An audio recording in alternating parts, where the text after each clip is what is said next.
నామములో అందరికి వందనాలు. వాక్యంలోకి వెళ్దాం. ప్రేమ దేవుని బిడ్డలారా, ఒకరు మంచి ఇల్లు కట్టుకున్నారంట. ఒక ₹1,00,00,000 లేకపోతే 2 కోట్లు పెట్టి ఇల్లు కట్టుకున్నారు. అయితే ఆ ఇల్లు కట్టుకున్న తర్వాత ప్రహరీ గోడలు లేవు. ఏమైపోద్దండి? ఏమంటే 2 కోట్లు పెట్టి ఇల్లు కట్టుకున్నారు, ప్రహరీ గోడలు ఏం లేవు. ఏమైతే దొంగలు వస్తారు, లేకపోతే ఏమైనా మొక్కలు పెట్టుకుంటే ఏమైనా పశువులు ఏమైనా తినేస్తాయి, లేకపోతే ఇలాంటివి జరుగుతాయి. అంటే దాని మీన్స్ దానికి అర్థం ఏంటి? ఒక సెక్యూరిటీ అనేది లేదు. ఈరోజు మనం కూడా మన ఇల్లు మనం కట్టుకున్నాం. అందరం ఏం చేస్తున్నాం? మనం తాళం వేసుకుని వస్తున్నావా, లేకపోతే మామూలుగా వచ్చేస్తున్నావా? తాళం వేసుకుని వస్తాం.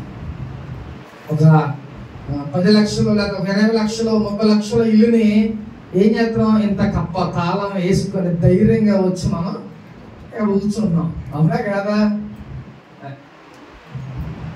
కాబట్టి ప్రియమైన దేవుని బిడ్డలారా, ఇప్పుడు మనకి సెక్యూరిటీ ఏంటిది? తాళం. చక్కగా అది ₹1,00,00,000 ఉన్నాయి, 2 కోట్లు ఉన్నాయి. ఒక తాళం వేసుకొని చక్కగా మనం ఎక్కడికైనా వెళ్ళిపోతూ ఉంటాం కదా. అయితే ఇక్కడ దేవుడు ఈరోజు మనతో మాట్లాడుతున్నాడు ఏంటంటే, మన జీవితాల్లో కూడా అనేకమైన ఇబ్బందులు, ఇరుకులు, సమస్యలు, నష్టాలు, కష్టాలు ఇవన్నీ ఎందుకు వస్తున్నాయి? ఎందుకని మన జీవితాల్లో అవన్నీ వస్తున్నాయి? ఏమంటే ఎవరికైనా తెలుసా? ఎందుకని వస్తున్నాయి మన జీవితాల్లో ఈ కష్టాలు, నష్టాలు, లేకపోతే సమస్యలు, అనారోగ్యాలు ఇవన్నీ ఎందుకు వస్తున్నాయి? ఎవరికైనా తెలుసా?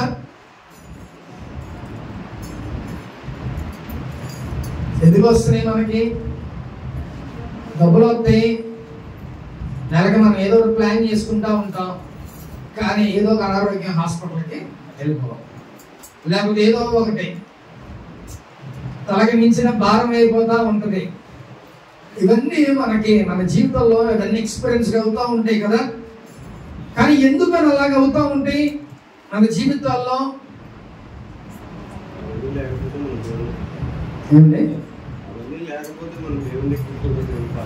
ఓకే, మంచి మాట. అయితే ఎందుకని మన జీవితాల్లోకి వస్తున్నాయి? ఇప్పుడు మనం ఒక ఇల్లు, అర్థమవుతుందా? మనం ఒక ఇల్లు, మన ఇంటికి మనం ఏం చేయాలి? ఏం వేసుకుని వచ్చారండి? ఇప్పుడు తాళం వేసుకొని వచ్చారు. ఇప్పుడు మన ఇంటికి మనం తాళం వేయాలి అంటే మనకి మనం ఏమి చేసుకోవాలి? తాళం వేసుకోవాలి.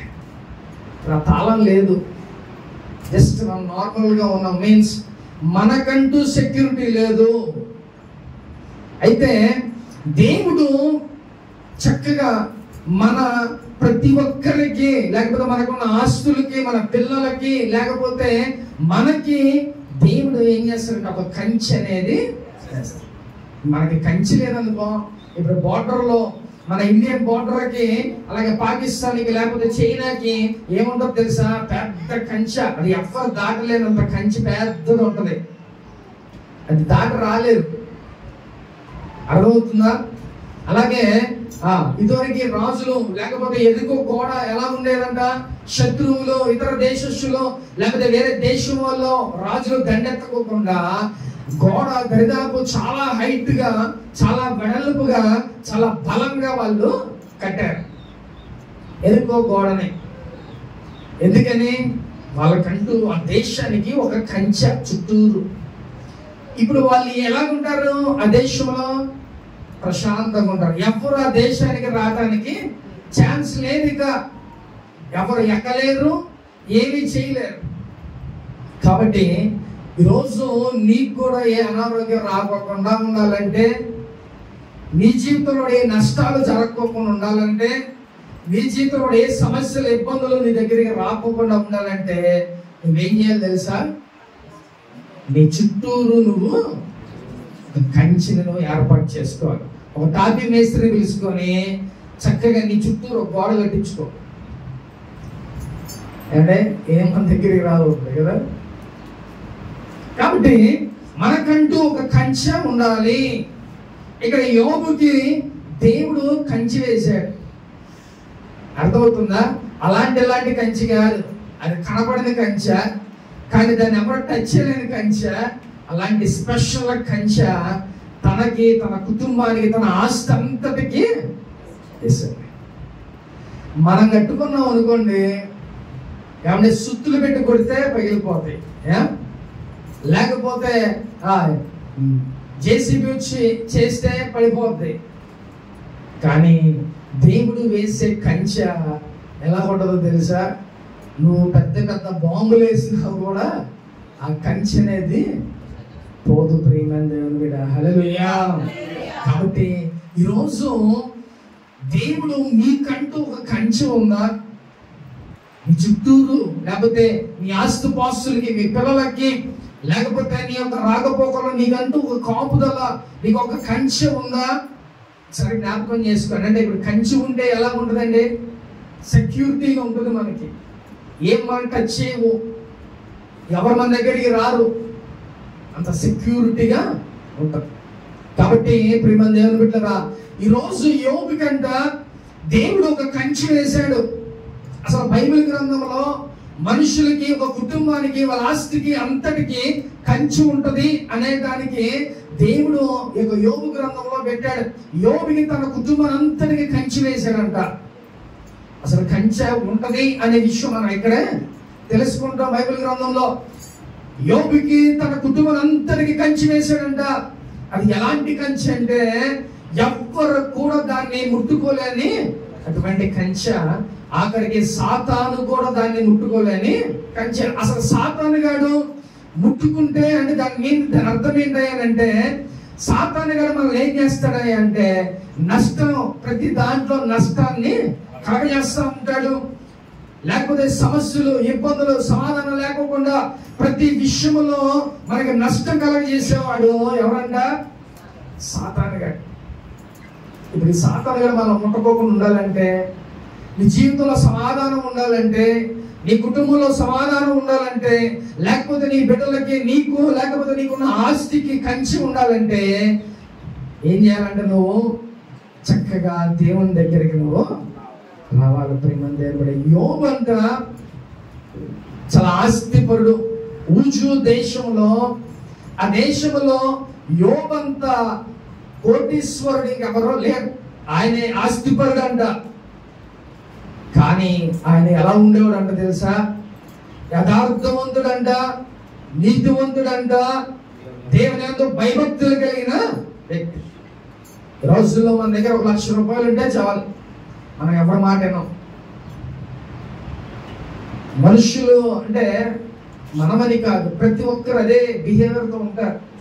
కానీ మనం అందరికైనా స్పెషల్గా ఉండాలండి. మన దగ్గర ఉన్నా లేకపోయినా మనం ఒకటే రీతిగా ఉండాలి. అది ఎవరు ఉంటారు అలాగా? దేవుని బిడ్డలుగా మనమే ఉండాలి. మన దగ్గర ఉన్నా లేకపోయినా సరే మనం ఒకే స్థితిలో ఉండాలి, ఒకే బిహేవియర్ కలిగి మనం ఉండాలి. మన దగ్గర ఉందని మనం హెచ్చులు పోకూడదు, లేదని మనం ఏమి అవ్వకూడదు. మనం ఎలాగైనా ఒకే స్థితిలో మనం ఉండాలి. ప్రియమైన రోజు యోబును ఆయన కోటీశ్వరుడు అయినప్పటికీ దేవుడు ఆయన యందు తన కుటుంబానికి, ఆస్తికి అంతటి కూడా కంచె వేశాడు. ఆయన ఆస్తి ఎలాంటిదో చదువుతాం ఒకసారి. యోబు 1వ అధ్యాయం, యోబు గ్రంథం 1వ అధ్యాయం. అతనికి 7,000 గొర్రెలను, 7,000 గొర్రెలు, 3,000 ఒంటెలను, 3,000 ఒంటెలు, 500 జతల ఎడ్లను, 500 ఆడుగాడిదలను కలిగి బహు పనివారిని అతనికి ఆస్తిగా నుండెను. తూర్పు దిక్కు జనులందరిలో అతడే గొప్పవాడుగా నుండెను. చాలు, హల్లెలూయా. యోబు ఎలాంటి వాడంట? ఇటువరకు రోజుల్లోనంట మేకలు, లేకపోతే గొర్రెలు, దూడలు, గాడిదలు ఇవన్నీ కొన్ని వేల సంఖ్యలో ఉంటే వాళ్ళని ఏమంటారంట?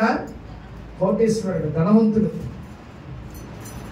పని వాళ్ళు ఎంతమంది ఉన్నారు ఇక్కడ అసలు మెన్షన్ చేయలేదు, కానీ పని వాళ్ళు కూడా చాలా మంది పని వాళ్ళు అనుకున్నారు. ఈ రోజుల్లో మనకు ఒక పని మనిషి ఉంటే చాలు, అది సూపర్ అని అనుకుంటా ఉంటారు. కానీ అనేక మంది పనివారు ఆయన ఇంట్లో ఉన్నారంట. అంటే ఇంత ఆస్తికి ఏముందంట? దేవుని యొక్క కంచె ఉంది.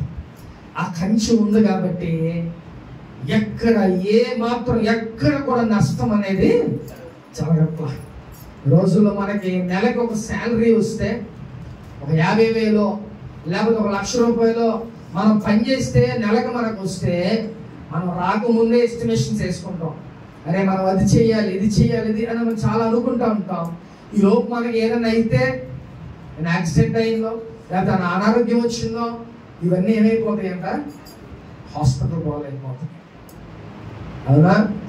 ఇవన్నీ ఎవరు కలెక్ట్ చేస్తారో? నీ ప్లాన్స్ లో నువ్వు ఉంటే సాతాన్ అనే ప్లాన్ లో సాతాన్ గాడు ఉంటాడు. ఎప్పుడు మనల్ని డిస్టర్బెన్స్ చేయాలని, ఎప్పుడు కూడా మనల్ని నష్టపరచాలని ఎవరు చూస్తూ ఉంటాడు. కాబట్టి నువ్వు చాలా జాగ్రత్తగా దేవుణ్ణి ఏమడగాలి అని అంటే, ప్రభువా నాకు, నా కుటుంబానికి, నా ఆస్తి సమస్తానికి ఏం చేయాలంట? ఒక కంచె అనేది ఉండాలి. కాబట్టి ఈరోజు మనకంటూ ఒక కంచె ఉందా? కంచె అంటే మనకు కనబడే కంచె కాదు, కనబడిన దేవుని ఒక గొప్ప కంచె మనకు ఉందా లేదా? అది నువ్వు ఒకసారి టెస్ట్ చేసుకోవాలి. ప్రియమైన దేవుని మీద ఈ రోజు నీ కుటుంబంలో సమాధానం లేదు, ఈ రోజు నీ కుటుంబంలో నెమ్మది లేదు, లేకపోతే ఆర్థికంగా నష్టపోతున్నావు, ఆర్థికంగా నష్టాలు ఇవన్నీ జరుగుతున్నాయి అంటే ఖచ్చితంగా నీ జీవితంలో నీకంటూ కంచె లేనట్టే. ప్రియమైన దేవుని మీద చక్కగా సమాధానంగా ఉన్నావు, ఏ నష్టం జరగకుండా నీకు వచ్చే శాలరీతో హ్యాపీగా లీడ్ అవుతున్నావు నెలంతా. అప్పుడు ఏంటంటే నీకు మంచిగా దేవుని కంచె అనేది ఉంది అని దాని అర్థం. కాబట్టి ఈరోజు అటు విధమైన కంచె మనకి, మన కుటుంబాలకి, మన ఆస్తిపాస్తులకు ఉన్నాయా? ఏమంటే ప్రియమైన దేవుని మీద అటు విధమైన కంచె ఉంటే ఎవ్వరు కూడా ఈ లోకంలో మనుషులు అవ్వచ్చు, ఆఖరికి సాతానైనా కూడా మనల్ని ఎవ్వడు కూడా కంచెలేరు. ప్రియమైన దేవుని మీద వాడు వచ్చి ఏమి చేయలేని పరిస్థితిలో వెళ్ళిపోతాడు. ఒకవేళ కంచె లేదనుకో, దాని జాగా నీ ఇంట్లోకి వస్తాడు, ఆఖరికి నీ ఒంట్లో కూడా చేస్తాడు. ప్రియమైన దేవుని మీద కాబట్టి నీకు కంచె అనేది చాలా అవసరం. ప్రియమైన దేవుని బిడ్డ, హల్లెలూయా. కాబట్టి ఈరోజు నువ్వేం అడగాలని దేవుణ్ణి? ప్రభువా నాకు నీ కంచెనే కావాలి, ఎవ్వరు కూడా నన్ను టచ్ చేయకూడదు, ఏ సాతాను కూడా నన్ను టచ్ చేయకుండా ఉండాలంటే నీ యొక్క గొప్ప శక్తి కలిగిన కంచె నాకు ఉండాలి అని మీరందరూ ప్రార్థన చేస్తే దేవుడు కంచెను మనకి వేస్తాడు. ప్రియమైన దేవుని బిడ్డ, హల్లెలూయా. చూద్దాం ఒకసారి, అదే 1వ అధ్యాయం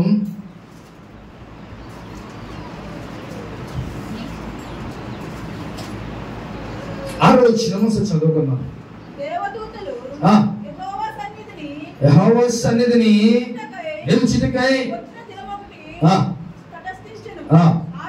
ఆ దినమున అపవాది యెహోవా నీవు ఎక్కడి నుండి వచ్చినవని భూమి మీద ఇటు అటు తిరుగులాడుచు అందులో సంచరించుచు. చాలు, హల్లెలూయా. ఇక్కడ సాతాను గడంట ఈ భూలోకంలో ఏం చేస్తుందంట? అది దేవుడికి ఏం చెప్తుందంట? ఎవరబాబు నువ్వు ఎందుకు వచ్చా అక్కడికి అని అడిగితే ఏం చెప్తుందంట? ఈ భూలోకంలో అటు ఇటు నేను తిరుగుతా ఇలా వచ్చేసానని చెప్పంట. అంటే భూలోకంలో సాతాను గడు ఏం చేస్తాడంట? సంచరిస్తున్నాడు, ఏంటి తిరుగుతున్నాడు అంటే మనం ఏం చెయ్యాలో, మనం ఎలా నష్టపరచాలో, మనం ఎలా నాశనం చేయాలనో వాడి ప్రయత్నాలు చేస్తాడు. అంటే ఎవరు డ్యూటీ సరిగ్గా చేసినా చేయకపోయినా సాతాను గారి మట్టికి పర్ఫెక్ట్ గా చేస్తాడు. ఈ లోకంలో మనకి డబ్బులు ఇస్తే మనం డ్యూటీ చేస్తాం, అది చేస్తామా?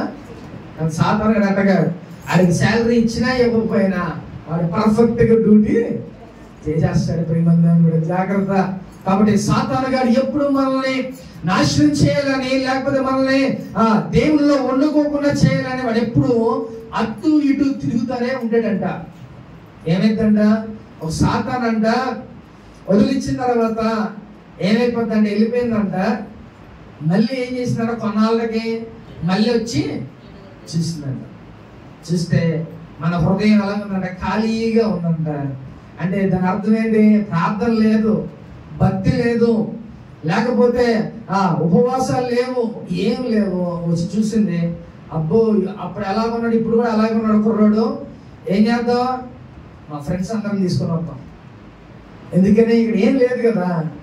అందుకని అందరం తీసుకొని ఏం చేసిందంట, ఇప్పుడు నేను ఒక్కడే ఉన్నాను, నాకు టైంపాస్గా ఉండాలిగా మాట్లాడుకోవడానికి అని ఇంకో 7గురిని తీసుకొని వచ్చి మళ్ళీ వాళ్ళు ఉందంట.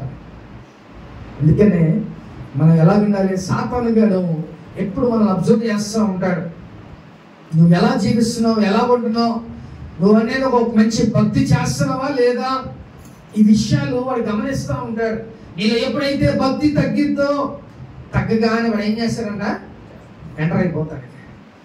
వాడు లీడ్ చేస్తాడు. ఇక నువ్వు భక్తిలో ఉన్నావా, దేవుడిని లీడ్ చేస్తాడు.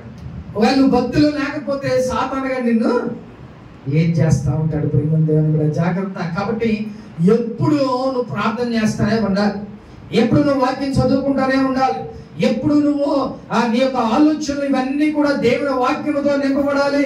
ఎటు విధమైన ఆలోచన కలిగి నువ్వు ఉంటే ఏ సాతానుగాడు కూడా మనల్ని ఏమి చేయలేడు. ప్రియమైన దేవుని బిడ్డ, కాబట్టి జాగ్రత్త. దేవుని కంచి ఉండాలి మనకి. సాతానుగాడు అటు ఇటు తిరుగుతూ ఏమైపోయాడంట, దేవదూతలతో కలిపి డైరెక్ట్ గా దేవుని దగ్గరికి వెళ్ళిపోయిందంట. అయితే దేవుడు ఒక మాట చెప్పాడు, ఏమన్నా తెలుసా, నా యోబుని నువ్వు చూసావా అంటే ఎంత ధైర్యం. అంటే దేవుడు ఆ వ్యక్తిని ఎంతగా నమ్ముతున్నాడో, ఎంతగా ఆ వ్యక్తి గురించి ఆయన సాక్ష్యం చెప్తున్నాడంటే, నిజంగా దేవుడు ఆయన ఎంతగా కనిపెట్టి చూస్తున్నాడో ఆలోచించిన ప్రేమ దేవుడా. యోబు ఎలాంటి వ్యక్తి అంటే ఒకసారి చదువుదావా. ఆ దేశంలో యోబు ఉండేవాడంట. ఆయన ఎలాంటి వాడంట, యథార్థవంతుడు, న్యాయవంతుడై దేవుని యందు. కాబట్టి ప్రేమ దేవుని బిడ్డ, నువ్వు కూడా ఎలా ఉండాలంట చెప్పండి ఒకసారి. యథార్థంగా ఉండాలి, న్యాయంగా ఉండాలి, ఇంకా దేవుని యందు భయభక్తులు కలిగి ఉండాలి. ఇంకేం చేయాలంట, చెడుతనాన్ని విసర్జించాలి. ఇవన్నీ మీరు చేస్తున్నారా ప్రేమ దేవుని బిడ్డలారా? దేవుని యందు భయభక్తులు కలిగి ఉన్నారా? భయభక్తులు అంటే భక్తి ప్లస్ భయం రెండు కలిగి ఉన్నారా? కాబట్టి జాగ్రత్త ప్రేమ దేవుని బిడ్డలారా. దేవుని యందు భయభక్తులు కలిగి ఉండాలి, నీతిమంతులుగా ఉండాలి, యథార్థవంతులుగా ఉండాలి. అలాంటి వ్యక్తి ఎవరు చెప్తున్నారో తెలుసా? ఇంటి పక్కనోడు, ఇంటి ఎదురుడో చెప్పట్లా, స్వయంగా దేవాతి దేవుడు ఆయనే యోబు గురించి సాక్ష్యం చెప్తున్నాడు. ఎవరు చెప్తున్నాడు? డైరెక్టర్ సాతానుకే చెప్తున్నాడు.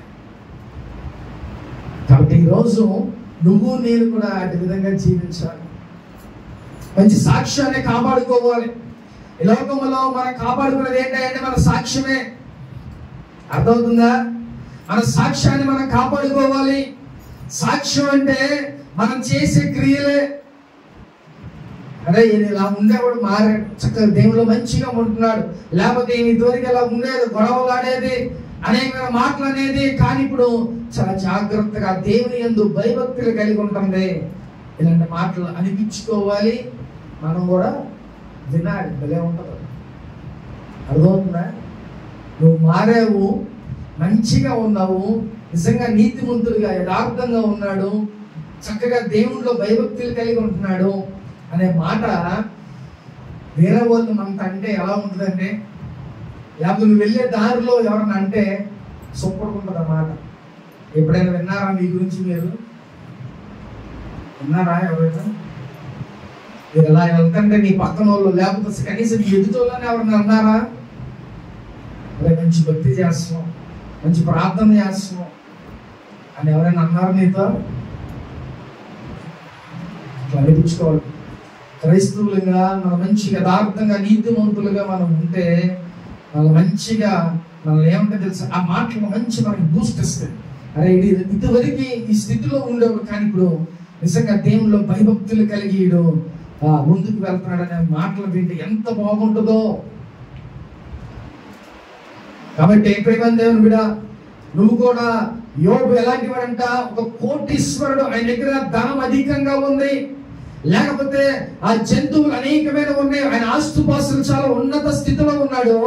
కానీ ఆయన్ని ఏమన్నారంట? చక్కగా నీతిమంతుడు. ఎవరన్నాడు? దేవుడే అన్నాడు.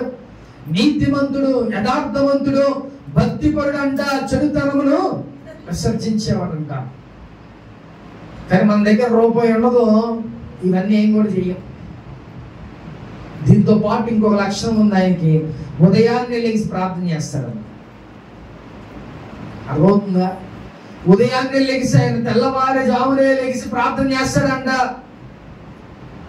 ఇన్ని క్వాలిటీస్ యోగుకి ఉన్నాయి. మరి రూపాయి లేని మన దగ్గర ఏముంటదండి? మన భక్తి ఉందా మన దగ్గర? చెప్పుకోవటం కాదు, చేయటం కావాలి మనకి. అర్థమవుతుందా? యోగు అంత గొప్ప స్థితిలో ఉండి కూడా ఆయన ప్రార్థన చేస్తాం. ఇప్పుడు మనం ఏం ప్రార్థన చేస్తాం? మనం డైలీ ఏం ప్రార్థన చేస్తామండి?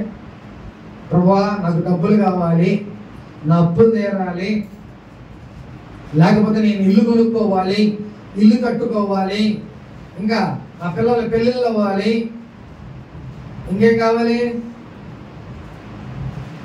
నేనైతే నాకు చర్చిలు కావాలని అడుగుతున్నాను. ఏ ప్రాంతం కదా ప్రాంతంలో. అట్లాగా మన ఈ ప్రార్థన, మన ప్రార్థనలు ఎలాగుంటే ఏదో ఒకటి కావాలి, ఏదో ఒకటి కావాలని మనం ప్రార్థన చేస్తూ ఉంటాం. మన దేవుని బిడ్డ, కానీ యోబు ఆల్రెడీ అన్నీ ఉన్నాయి. ఏమంటే ధనం ఉంది, ఐశ్వర్యం ఉంది, బంగారం ఉంది, పేరు ఉంది, ప్రఖ్యాతులు ఉన్నాయి, అన్నీ ఉన్నాయి. ఇప్పుడు ఆయన ఏం చేసి ప్రార్థన చేయవసరంలాగా అసలు? అవునా? ఆయన అసలు ప్రార్థన చేయవసరంలా. ఎందుకని ప్రార్థన చేస్తున్నా? ఉదయాన్నే లెగిసి మన దగ్గర అన్నీ ఉన్నా లేకపోయినా దేవునిలో మనం ఎలా ఉంటున్నాం, ఎలా ప్రార్థన చేస్తున్నాం, అలాగే మనం కంటిన్యూ. దగ్గర అన్ని ఉన్నాయి, నువ్వు దేవుని ఏం అడగవసరంలా. కానీ నువ్వేం ప్రార్థన చేయాలి? ప్రభు నా పాపాలని క్షమించు, నీ పరలోక రాజ్యం నాకు కావాలి. మన నిత్యమైన ప్రార్థన అదే. ఒకవేళ నీకు సమృద్ధినిచ్చాడు దేవుడు ఆయన దయ వల్ల, కానీ నువ్వు ఏ ప్రార్థన చేయాలి? ఎన్ని ఇచ్చినా కొనుక్కోలేని ఆ పరలోక రాజ్యం కావాలి. అలాగే మన పాపాలన్నీ కూడా. యోబు అదే ప్రార్థన చేశాడు, ప్రభువా నా బిడ్డలు ఏ పాపం చేసి ఉంటారేమో, చేశారు కాదు చేసి ఉండొచ్చేమో, దయచేసి వాళ్ళని క్షమించయ్యా అని ఉదయకాలాన్ని లేచి ప్రార్థన చేస్తాడంట. ప్రియమైన దేవుని బిడ్డ, ఆయన దగ్గర సమస్తం ఉంది, అన్ని ఉన్నా కూడా ఆయన ప్రార్థన మటుకి మనట్లా ఎవ్రీ డే, ప్రతి రోజు ఆయన ఉదయాన్నే లేచి సూర్యోదయమే ప్రార్థన చేసేవారంట. కాబట్టి ప్రియమైన దేవుని బిడ్డ, సాతాను గాడు దేవుని దగ్గరికి వెళ్ళగానే ఆయన ఏం చెప్పాడు తెలుసా? ఒక్కసారి నా యోబు, నా భక్తుడైన యోబుని చూసావా అని అంటే, సాతాను ఏం చెప్పిందో తెలుసా? అంటే ఆల్రెడీ వెళ్ళి ఆయన టచ్ చేసి వచ్చినట్టుంది. అయితే ఏముందో తెలుసా? నీ యొక్క కంచి వేసి ఉందయ్యా, ఒకసారి నీ కంచి తీసి చూడు, అప్పుడు తెలుస్తా ఆయన సంగతి. అంటే ఆల్రెడీ వెళ్ళి యోబు సంగతి, యోబుని ఏదో చేద్దాం చూసింది కానీ ఏం అవ్వలా, వల్ల అవ్వలా. అప్పుడు అంటుంది దేవునితో, నీ కంచి ఉంది కాబట్టి నేనేం చేయలేకపోతున్నా, ఒకసారి నువ్వు కంచి తీసి చూడు, అప్పుడు ఏమైందో.